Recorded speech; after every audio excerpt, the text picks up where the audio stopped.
Hello friends, আমার channel town Barbies লাইফস্টাইলে তোমাদের সকলকে স্বাগত। আমি আবারও চলে এসেছি নতুন একটা গল্প নিয়ে।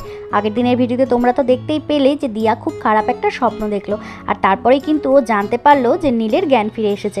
আর এখানে আকাশ, বর্ষা, নেহা, দিয়া সবাই মিলে নীলের সাথে দেখা করতেও চলে এসেছে। তাহলে চলো দেখে নিই আজকের গল্পতে কি কি হতে চলেছে। এই নীল, কি গো, তোমার শরীর এখন ঠিক আছে তো? কি করে হলো বলো তো এই সব কিছু? কি গো, তুমি আমার সাথে কথা বলছো না কেন? ডাক্তারবাবু, ও কথা বলছে না কেন? হ্যাঁ, আমিও কিন্তু এই ব্যাপারটা অনেকক্ষণ থেকে লক্ষ্য করছি। নীল, কিরে তুই আমার সাথেও কথা বলছিস না, একটাও প্রশ্নের উত্তর দিচ্ছিস না। আচ্ছা ডাক্তারবাবু, ওর তো জ্ঞান ফিরে এসেছে, ও তো এখন আউট অফ ডেঞ্জার, তাহলে ও আমাদের সাথে কথা বলছে না কেন? হ্যাঁ হ্যাঁ আকাশবাবু, আমি তো বলেছি পেশেন্ট এখন আউট অফ ডেঞ্জার আছে, কিন্তু বাড়ির লোকজনকে দেখার পর, জ্ঞান ফেরার পর ওনার আপনাদেরকে দেখে কি রিয়াকশন হয় আমি এতক্ষণ ধরে সেটাই দেখছিলাম। আচ্ছা ডক্টর নীল, এনারা সবাই কিন্তু আপনার ফ্যামিলির লোকজন, এনারা সবাই আপনার সাথে দেখা করতে এসেছে, আপনি এদের সাথে কথা বলছেন না কেন? এদের কোনো প্রশ্নের উত্তর দিচ্ছেন না কেন? আমার বাড়ির লোকজন? আহ, আমি তো কাউকে চিনতে পারছি না। ডাক্তারবাবু, ডাক্তারবাবু, আমার মাথায় ভীষণ যন্ত্রণা হচ্ছে, আমি কাউকে চিনতে পারছি না, আমার কেন কিছু মনে পড়ছে না। ও, আমার মাথায় অসহ্য যন্ত্রণা হচ্ছে। এ কি ছোটদা ভাই, এসব তুই কি বলছিস? তুই আমাদের কাউকে চিনতে পারছিস না? আমি আমি বর্ষা, আর এখানে এই যে বড়দা ভাই, তারপর ছোট বৌদি, বড় বৌদি, আমরা সবাই এসেছি তোর সাথে দেখা করতে। তোর কিছু মনে পড়ছে না? তোর কষ্ট হচ্ছে আমাদেরকে মনে করতে? রিল্যাক্স রিল্যাক্স ডক্টর নীল, ঠিক আছে ঠিক আছে, আপনাকে কিচ্ছু মনে করতে হবে না। আপনার ব্রেনের ওপর কিন্তু কোনো রকম প্রেশার দেওয়া যাবে না। ঠিক আছে, আপনার যখন এখন কিছু মনে পড়ছে না, আমি আপনাকে সব বলছি। আসলে আপনার একটা মেজর অ্যাক্সিডেন্ট হয়েছিল, আর সেই অ্যাক্সিডেন্টের পর থেকেই আপনি জ্ঞান হারিয়েছিলেন, আর আপনার পরিবারের লোকজনদেরকে আপনি এখন কাউকেই চিনতে পারছেন না, কারণ আপনার পুরনো সমস্ত কথা আপনি ভুলে গেছেন। ঠিক আছে, আপনি বরং রেস্ট নিন, আপনার বাড়ির লোকজনই আপনাকে সমস্ত কিছু মনে করিয়ে দিবে। আপনাকে এটা নিয়ে কোনো চিন্তা করতে হবে না, ধীরে ধীরে আপনার সব মনে পড়বে। আমি আপনার ফ্যামিলির লোকজনদের সাথে কথা বলে নিচ্ছি। দেখুন, আমার বলতে সত্যি খারাপ লাগছে, আমি ভেবেছিলাম পেশেন্ট হয়তো পুরোপুরি সুস্থ হয়ে গেছে, কিন্তু এখন দেখছি না, উনি পুরনো সমস্ত কিছুই ভুলে গেছেন, কিছুই মনে করতে পারছেন না। আসলে উনি ব্রেনে খুব জোরে আঘাত পেয়েছেন, যার কারণে উনি কোনো কিছুই মনে করতে পারছেন না। কিন্তু এটা কিন্তু খুব সাময়িক, আপনারা চেষ্টা করলে কিন্তু ওনার পুরনো সমস্ত স্মৃতি ফিরিয়ে আনতে পারবেন। আপনারা নিজেদের মতো করে চেষ্টা করবেন, কিন্তু হ্যাঁ, একটা কথা অবশ্যই মাথায় রাখবেন, যাতে ওনার ব্রেনে কোনো রকমভাবে বেশি প্রেশার না দিতে হয়। হ্যাঁ, যদি বেশি ব্রেনে প্রেশার দেয় তাহলে কিন্তু এটা ওনার পক্ষে খুব ক্ষতি হয়ে যাবে, উনি অসুস্থ হয়ে পড়বেন। আপনারা চেষ্টা করবেন ছোট ছোট কোনো কথা ওনাকে মনে করানোর, ভালো ভালো স্মৃতি মনে করানোর, কিন্তু বেশি প্রেশার দেবেন না, উনি নিজে থেকেই সমস্ত কিছু মনে করবে, দেখবেন। আপনারা একদম চিন্তা করবেন, আর মেডিসিনগুলো ঠিকঠাক করে খাওয়াবেন। হে ভগবান, কি হচ্ছে এসব আমাদের সাথে? বিপদ যেন আমাদের ঘাট থেকে নামছেই না, একের পর এক ঘটনা ঘটেই চলেছে আমাদের সাথে। এখন কি না ও পুরনো সমস্ত কথা ভুলে গেল, আমাকে চিনতে পারছে না, ফ্যামিলির লোকজনকে চিনতে পারছে না, এমনকি ওর ছোট বাচ্চাকেও চিনতে পারবে না। সত্যি আমার ছেলেটা কি যে কপাল করে এসেছিল, আমি তাই ভাবছি।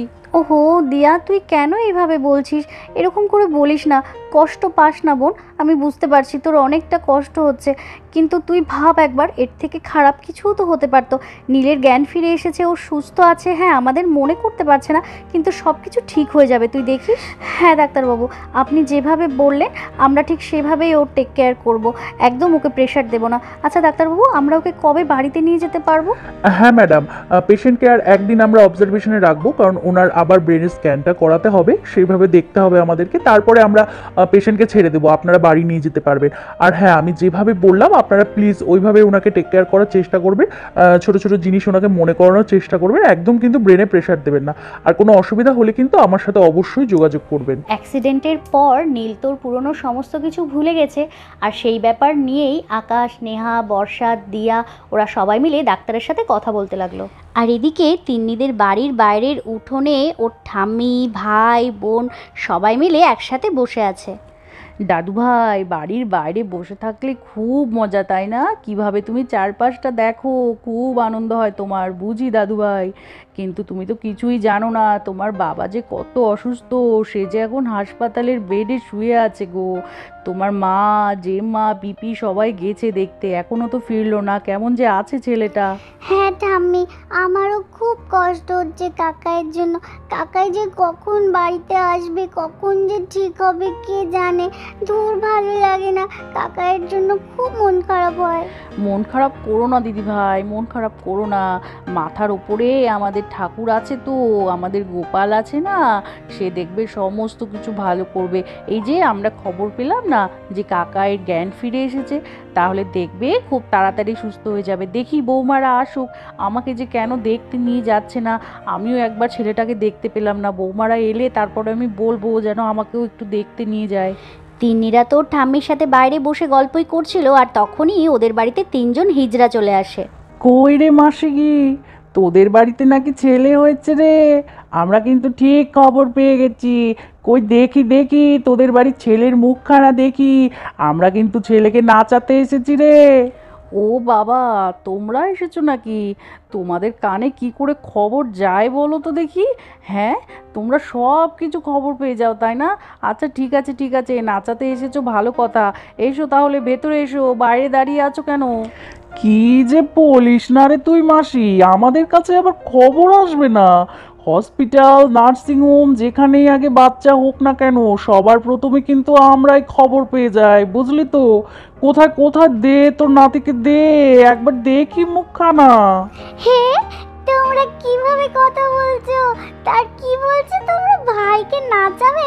হে বাবা, ভাইকে আবার কিভাবে নাচাবে? ও ঠাম্মি, ওরা ভাইকে চাইছে, দাও না ভাইকে কি করে নাচাবে, আমিও দেখবো।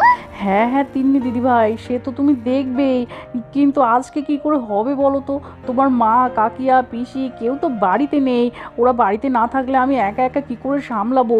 এসবের অনেক কিছু নিয়ম থাকে, আমি একা একা বাপু পারবো না। আমি বরং ওদের কাল আসতে বলি, আজকে বাড়িতে কেউ নেই এটা বলে দিই। ওই মাসি, কিরে, তোর কি বাচ্চাকে আমাদের কোলে দেওয়ার ইচ্ছা নাই নাকি রে? নিজেদের মধ্যে কি বলে চলেছিস তখন থেকে? আর তোর বাড়ির লোকজনদেরকে ডাক, তাদেরকে একবার বল যে আমরা এসেছি। তোরা তো এই পাড়াতে নতুন, আমরা কিন্তু এই পাড়ার সমস্ত বাচ্চাদেরকে আমরাই কোলে পিঠে করে নাচিয়েছি, বুঝলি তো? আর এখন তোর 2 নাতনির পর একটা নাতি হয়েছে, তোদের তো বিরাট ব্যাপার রে। ও মা না না, তুমি ভুল ভাবছো মাসি, আমি কেন তোমাদের কোলে দিতে চাইবো না? আসলে না আমার বৌমারা আজকে বাড়িতে নেই গো, আমি একা একা কি এই সব কিছু সামলে উঠতে পারবো? সেই জন্য আমি বলছিলাম কি তোমরা বরং কাল এসো, কাল বৌমারা বাড়িতে থাকবে।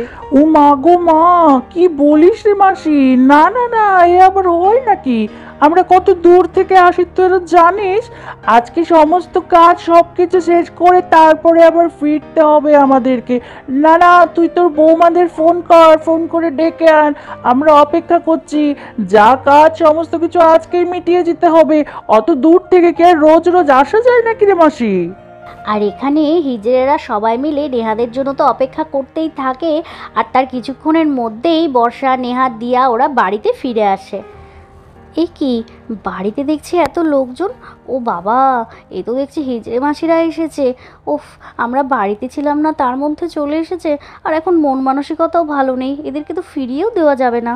দিদিভাই, ওই দেখো হিজড়ে মাসিরা এসেছে, ওরা নিশ্চয়ই সূর্যকে নাচানোর জন্য এসেছে তাই না? ওফ, আমার একদম মন ভালো লাগছে না। আমি বরং ভেতরে যাচ্ছি, তুমি এদিকটা একটু সামলে নাও। এই তো বাড়ির বউরা বাড়িতে ফিরে এসেছে। এই মাসি, আমরা অনেকক্ষণ এসেছি, এসে অপেক্ষা করছি তোদের জন্য। তোর শাশুড়ি মা তো আমাদের কোলে ছেলেকে তুলে দিল না রে, বললো বাড়িতে কেউ নেই। এই তো এখন তোরা এসে গেছিস, আর দেরি করবো না, আমরা কিন্তু অনেকক্ষণ এসেছি। দে দে, এবার ছেলেকে একটু নাচিয়ে দিই। তোমরা কিছু মনে করো না গো, আসলে শাশুড়ি মার তো বয়স হয়েছে, উনি বাড়িতে একা আছেন, তাই জন্য উনি আসলে ভয় পাচ্ছিলেন একটু। আসলে আমরা তো এই পাড়াতে নতুন, সেভাবে কাউকে চিনি না, তোমরা কিছু মনে করো না। এই তো এখন আমরা চলে এসেছি, তোমরা নাও না বাচ্চাকে কোলে নাও, কি কি করতে হবে তোমরা করো, এখন ভালো করে আশীর্বাদ করবে কিন্তু। আর তারপর হিজড়ে মাসিরা আমাদের সূর্য সোনাকে নাচানোর জন্য কোলে তুলে নিল।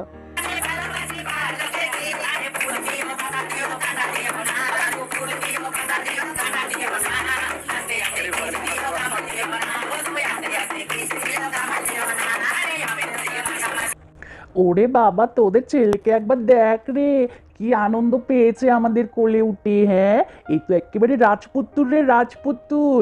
খুব ভালো হবে। অনেক আশীর্বাদ করছি রে তোদের বাড়ির ছেলেকে, দেখিস অনেক বড় মানুষ হবে। তোদের বাড়ির তো আগে দুইখানা মেয়ে, তারপরে ছেলে হয়েছে, তোদের তো বিশাল আনন্দ রে। তারপরে আবার পুলিশ, ডাক্তার, তাদের ছেলে বলে কথা। এই মাসি, আমাদেরকে কিন্তু খুশি করতে হবে, হ্যাঁ, একদম কিন্তু কিপটেমে করলে হবে না। আর ছেলের মা কই রে, ছেলের মা? তাকে ডাক দেখিনি। হ্যাঁ, আমাদেরকে দেখে সে ঘরের ভেতরে পালালো নাকি রে? না না, কি যে বলো না তোমরা, তোমাদেরকে দেখে আবার ভেতরে পালাতে যাবে কেন? না আসলে ওর শরীরটা ভালো নেই তো ওই জন্যই ও ভেতরে চলে গেল। আর তোমাদের কি কি প্রয়োজন বলো না, আমরা একদম কিপটেমে করবো না। তোমরা কি কি নেবে আমাকে বলো, আমি আমার সাধ্য মতো দেবার চেষ্টা করব। এই মাসি শোন তাহলে, আমাদের তিনজনকে কিন্তু খুব সুন্দর দেখে তিনটে শাড়ি দিবি, বুঝলি? আর হ্যাঁ, আমাদের কিন্তু 1 লাখ টাকার 1 টাকাও কম দিবি না। আর ছেলের মাকে ডাক, ছেলের মায়ের হাতে ছেলেকে তুলে দেবো, আর ওর হাত থেকেই তো আমরা সব কিছু নেবো রে মাসি, বুঝলি তো? আর তারপর দিয়াও ঘর থেকে বাইরে বেরিয়ে এলো। এই তো ছেলের মা এতক্ষণে বেরিয়ে এসেছে। এই ছেলের মা, এই যে তোর ছেলেকে খুব ভালো মতো নাচিয়ে দিয়েছি, বুঝলি? তো ছেলে কিন্তু ভীষণ ভালো হবে রে, একেবারে রাজপুত্রর মতো দেখতে। আমি অনেক আশীর্বাদ করে দিয়েছি, আর তোদের বাড়ির দুই মেয়েকেও আশীর্বাদ করে দিয়েছি। এবার শোন, এবার আমাদেরকে একটু খুশি কর দেখি, তিনজনকে তিনটা শাড়ি আর 1 লাখ টাকা দে আমাদের। আসলে আমার শরীরটা ভালো ছিল না তো সেই জন্যই আমি ভেতরে চলে গেলাম। তোমরা আমার ছেলেকে আশীর্বাদ করেছো তো ভালো করে, ঠিক আছে। আমার মেয়েদেরকেও আশীর্বাদ করো কিন্তু, ওরা যেন অনেক ভালো মানুষ হতে পারে আর সুস্থ থাকতে পারে। ঠিক আছে, তোমরা যা চেয়েছো দিদিভাই তোমাদের সব কিছু মিটিয়ে দেবে। এই মাসি, আমরা তো বহু বছর ধরে এই কাজ করে আসছি, আর আমরা প্রত্যেক বাড়িতে গিয়ে যা যা চাই কেউই তো আমাদের কথা মেনে নেয় না, জানিসই তো আমাদেরকে সেভাবে কেউ খুব একটা পছন্দ করে না। কিন্তু তোরা দেখলাম একবারেই আমাদের সব কথা মেনে নিলি। কিন্তু আমার কেন যেন মনে হচ্ছে তোর মনটা খুব খারাপ, তাই না রে মাসি? কিছু কি হয়েছে রে? আমার কেন যেন মনে হচ্ছে তোর মুখটা দেখে তুই খুব কষ্টে আছিস। এই মাসি, তুই আমাদেরকে সব কিছু মন থেকে দিচ্ছিস তো রে? হ্যাঁ, আসলে আমাদের বাড়ির কারোরই মন মানসিকতা ভালো নয় গো। এই যে দিয়া ওর বর, বাচ্চার বাবা মানে আমার দেওর, ও না হাসপাতালে ভর্তি। ওর একটা অ্যাক্সিডেন্ট হয়েছে গো। ওকে দেখেই আমরা বাড়িতে ফিরলাম, সেই জন্য আমাদের কারোরই মন ভালো নেই। কিন্তু তোমরা চিন্তা করো না, আমরা অবশ্যই তোমাদেরকে খুশি করব। কিন্তু হ্যাঁ, তোমরা একটু আমাদেরকে ভালো মতো আশীর্বাদ করো, ওদের সবাইকে আশীর্বাদ করো যেন সব কিছু ঠিক হয়ে যায়। তোমরা একটু দাঁড়াও, আমি ভেতর থেকে সব আনছি। ও মা গো মা, কি বলছিস রে মাসি? তোদের বাড়ির উপরে এত বড় একটা বিপদ হয়েছে, আর তারপরেও তোরা আমাদের সব কথা মেনে নিলি? না রে মাসি না, আমরা এতটাও খারাপ না, বুঝলি তো? শোন, খালি হাতে তো আমরা ফিরতে পারি না। আজ বরং তোরা আমাদের তিনজনকে তিনটে শাড়ি দে। আর হ্যাঁ, আমি আশীর্বাদ করছি বাচ্চার বাবা খুব তাড়াতাড়ি সুস্থ হয়ে বাড়িতে ফিরবে। আর যেদিন বাড়িতে ফিরবে তারপরে এসে আমরা টাকা গুনে নিয়ে যাব। এখন আমাদের কোনো টাকা পয়সা লাগবে না, আমাদেরকে শুধু শাড়ি দে, ওই শাড়ি নিয়ে আমরা খুশি মনে যাব। আমরা এতটাও খারাপ না, আমি অনেক আশীর্বাদ করছি। সত্যি মাসি, তোমরা অনেক ভালো গো, সত্যি তোমাদের মন খুব বড়। আচ্ছা, আজকে তোমাদেরকে আমি শাড়ি দিচ্ছি, কিন্তু হ্যাঁ, আমার দেওর যেদিন সুস্থ হয়ে বাড়িতে ফিরবে তারপরে কিন্তু তোমরা আসবে, তোমাদের যা যা প্রয়োজন আমরা সব তোমাদেরকে দেব। তাহলে বন্ধুরা, তোমরা তো এখানে দেখতেই পেলে যে হিজড়ে মাসিরা কিন্তু ওদের কাছ থেকে কোনো রকম কোনো টাকা পয়সা নিল না, শুধুমাত্র তিনটে শাড়ি নিয়েই চলে গেল আর ওদেরকে অনেক আশীর্বাদ করে গেল। তাহলে আজকের গল্পটা তোমাদের কেমন লাগলো কমেন্ট করে কিন্তু অবশ্যই জানিও। আর নীলের বাড়ি ফেরার পর্বগুলো কিন্তু দেখতে একদম ভুলো না। তাহলে আজকের মতো গল্পটা এখানেই শেষ করছি। তোমরা সুস্থ থেকো, ভালো থেকো, সাবধানে থেকো, টাটা।